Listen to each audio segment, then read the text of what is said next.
नमस्कार दोस्तों, मैं सुनील कुमार आपका फिर से स्वागत करता हूं आपके अपने चैनल क्या ऐसा होता है।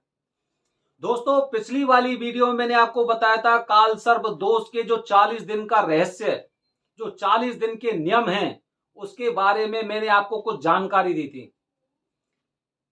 आप तो जानते ही हैं कि काल सर्प दोष चाहे भले ही इस दुनिया में कुछ भी लोग बोलें कि ये दोष नहीं होता है, ये दोष कुछ नहीं होता है और ये पंडित बेवकूफ बनाते हैं, पंडित अपना भला कर रहे हैं, ऐसी 50 तरह की उजुल फुजुल बातें वो शुरू से चलती आई हैं, ये सनातन से चलती आई हैं।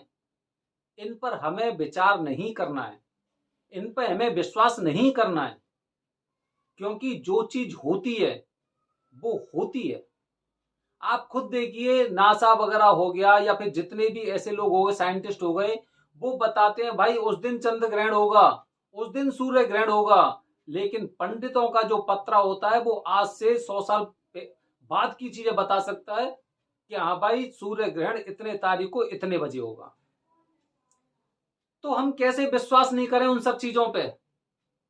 हमें विश्वास है कि काल सर्प दोष होता है, और होता है तो उसका इलाज भी है। हमें इन सब चीजों में नहीं फंसना है कि भाई ये दोष होता है या नहीं होता है। हमें ये देखना है कि अगर होता है तो इसका इलाज कहां पे है और किस तरह से इलाज है। वो इलाज मैंने आपको बताया कि अगर बीमारी है तो इलाज भी है। काल सर्प दोष है तो त्र्यंबकेश्वर है। अगर किसी को अकाल मृत्यु का भय है तो उज्जैन है। अगर किसी को क्षय रोग की समस्या है तो सोमनाथ है। अगर कोई अपनी बीमारी से मुक्ति नहीं पा रहा है, उसे मुक्ति नहीं मिल पा रही है, एक बीमारी सही होती है दूसरी बीमारी खत्म हो जाती है, उसके लिए वैद्यनाथ धाम है। तो अगर समस्या है तो समाधान भी है। अब है और नहीं है, उन सब चीजों में हमें बिल्कुल नहीं फंसना है। मर्जी आपकी है, आपका ही जो पूरी चीज है वो आपकी है, शरीर आपका है, मन आपका है, पैसा आपका है, विचार आपके हैं। वो आपको सोचना है या नहीं है। क्योंकि मेरे ना कहने से रात दिन नहीं हो सकती, और मेरे हां कहने से रात वो दिन रात नहीं हो सकता। इसीलिए मैंने पिछली वीडियो में आपको बताया कि काल सर्प दोष के 40 दिन के नियम। दोस्तों, पूजा के साथ साथ नियम भी बहुत जरूरी होते हैं। तो आज मैं आपके सामने जो वीडियो लेके आया हूं, वो वीडियो ये लेके आया हूं कि एक इंसान ने मुझसे पूछा, एक व्यक्ति मुझसे सवाल करता है कि भाई मैंने पूजा तो अपने बेटे की कराई थी, तो नियम कौन करेगा, मेरा बेटा ही करेगा या फिर उनके साथ मुझे भी करना है। अब अगर कोई इंसान अपने आप खुद इन सब बातों को सोचेगा तो वो क्या सोचेगा कि भाई मैंने पूजा कराई है तो नियम मुझे करने चाहिए, यही कहोगे ना, आप भी ये बात सोचोगे। लेकिन मैं आपकी इस बात से बिल्कुल भी इत्तेफाक नहीं रखता हूं। उदाहरण दे रहा हूं, शायद आप समझ पाओ उसे। दोस्तों, आप अपने आधार कार्ड को देखना। आधार कार्ड में क्या नाम लिखा होगा, जैसे मेरा नाम है सुनील कुमार, पिताजी का नाम है मेरे का श्री हरिशंकर शर्मा। तो आधार कार्ड जैसे आप देखोगे तो उस पर लिखा होगा सुनील कुमार आत्मज श्री हरिशंकर शर्मा। आत्मज, समझ रहे हो, जनक। जो इंसान जनक हैं वो, उससे आप मुक्ति नहीं पा सकते। आप संबंध अलग कर सकते हैं, कुछ भी चीज अलग कर सकते हैं, लेकिन मुक्ति नहीं पा सकते, उनसे अलग नहीं हो सकते, क्योंकि उनकी आत्मा आपके अंदर वास कर रही है। अगर मैं पूजा करा के आया हूं, चाहे भले ही मेरे पिताजी त्र्यंबकेश्वर नहीं गए मेरे साथ पूजा कराने, लेकिन नियम का पालन उन्हें भी करना चाहिए। ये बात हो गई एक।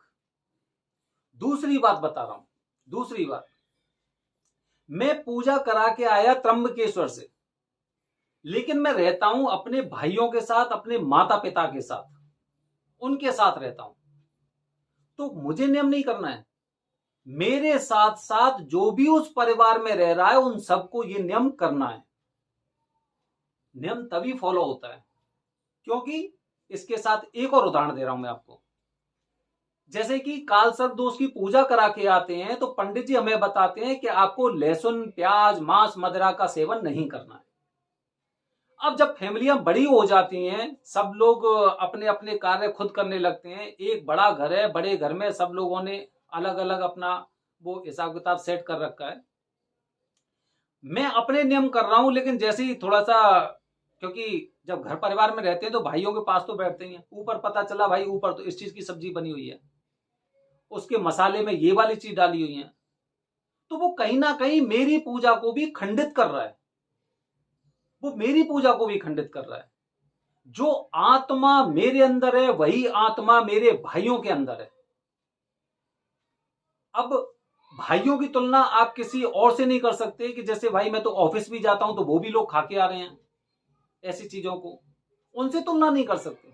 हम एक ही घर में रह रहे हैं, तो जब सब्जी में तड़का लगाया जाता है, सब्जी जो छौंक लगता है वो लगेगा उसमें, तो उसकी जो स्मेल होती है वो भी पूरे घर में फैलती है, और जब वो पूरे घर में फैलेगी तो उसका आवरण एक आपके ऊपर भी आएगा, और जब आपके ऊपर आएगा तो परेशानी है। एक ही घर में रहने के बावजूद अगर अलग अलग चीजें हो रही हैं तो वो परेशानी की जड़ है।